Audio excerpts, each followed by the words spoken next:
Kasi isot pangutan na. Kaya nagunahon na pa sa Brad Alvin, ang pangutan na. Pangutan na ha, dili ng pungutan na. Si ikaw, sister, nakay problema, kaya narampiling man ka. Sabi na yung problema na, tusulbaro na. Ato, dugangan na problema, sister. Ato, dugangan ba problema din mo? Kasi dire sis. Dire kaagi sis.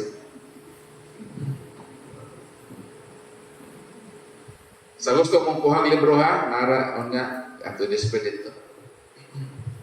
Tanang mayang gabi, Brad, mayang gabi, tanan. Ako dahil si Jennifer Alico. Alam mo na Brad, kanang nabay manoroy din ni Brad, kanang okay ra ba mo dawat Manila, among entertainon? Maraton. So na ako noy nag-house to house na nakasaka sa kabalayan, nagbibit-bit og Biblia. Mura naman na silang mga abogado nga mauto sa korte. Nag-iatat sikis man uban. Unsa may atong himuong mga Katoliko nga kita ra ba ang pangsako na ini ang tubag ikaduhang uwan. Versikulo 10 ug 11. Kung may muanha kaninyo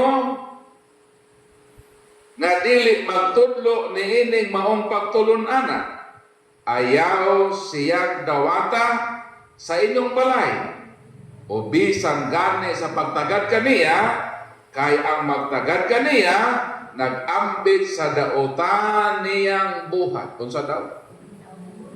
Kung naa daw mga nakasaka sa kabalayan, magdala sa mapagtulunan nga lahi sa ato ng nadawat, ayaw daw sila pagpasaka. Ayaw gani bisan sa pagtagad kanina.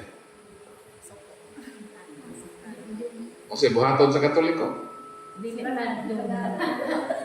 Kung naay laing tinuuhan, naay exemption na ini.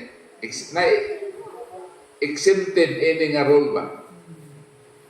Kung ang imong isig katao lahi og tinuuhan, misaka sa imong balay, kay nangayog hinabang, tagay. Kung ang imong silingan, ang imong isikataw lahi o relihiyon, nagbitbit og resita, kay way ikapalit og tambal, tabangin. Ayaw tanawa kung unsa ang bulok sa iyang tinuuhan. Kay ang pagtabang sa taong nagkalisod, di man na magmatter sa relihiyon. Pero kung ang ilang pag-house to house, nang gibit-bit o Biblia, nagsangyaw nato sa ilang pagtuong gidala, mao na applicable sa bersikulo. Nga ayaw ninyo sila pagpasaka. Kaya naman di ay, kung mapasaka tayo, so metong sa, nakasala kita o spiritual adultery. Duha ka klase ang pagpanapaw, karnal at spiritual.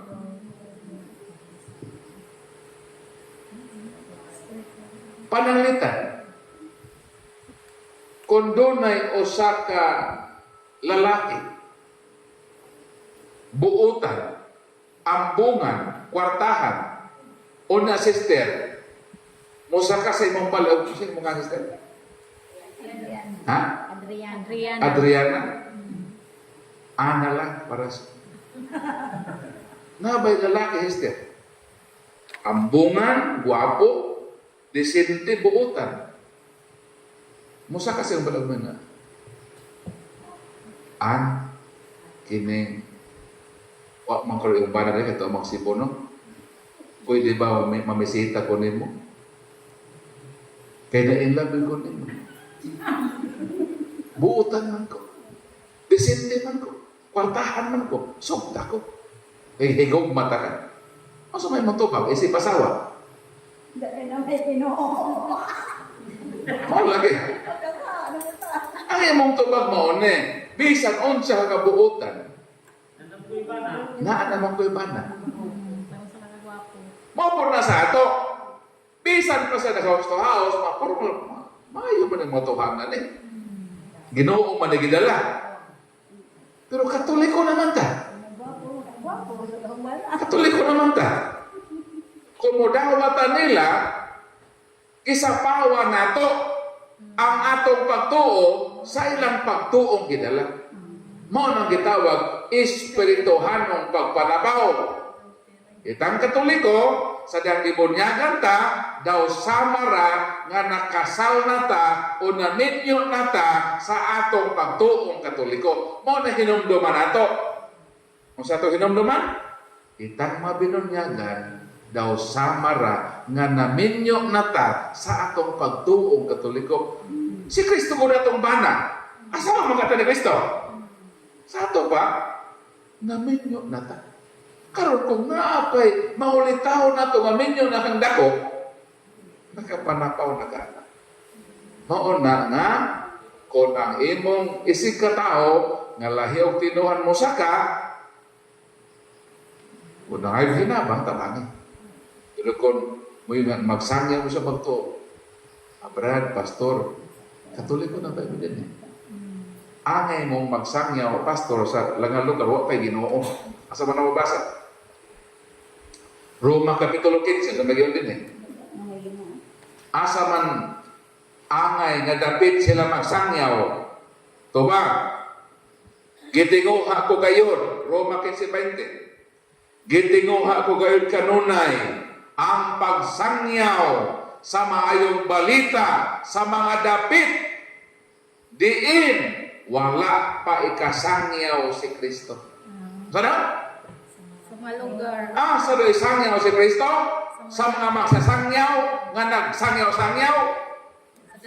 Kung gusto nilang magsangyaw sila dito sa mga lugar na wala pa makaila kang Kristo. Boss, ako na yung house to house, sa'yo pa na yung gihit mo.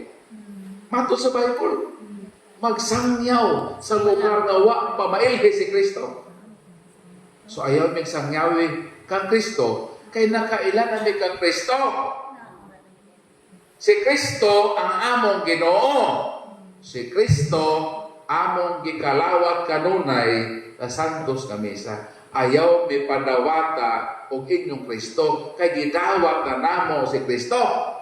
Dito mo sa lugar nga wala pa mailhi si Kristo pagwali. Pangadto mo sa Basilan, sa Hulo-Solo, sa Marawi, o asang lugar nga wala pa si Kristo ikasangyaw. Dito mo magsangyaw. Dili din hinamo nga kami nakailan nami sa Ginoo Jesucristo. Basta, hatagi mo versikulo ining Roma 15:20. Ang pangutan na kayo magsimmer, magiduka man po. Di wakto malista ka versikulo. Pagsaka sa Latinon, manago na lang kain eh. Pero, ako, kuhanin nyo, kung manago lagi mo, suksok lagi matiil. Kaya basta yun ang tatakihon na ang Katoliko,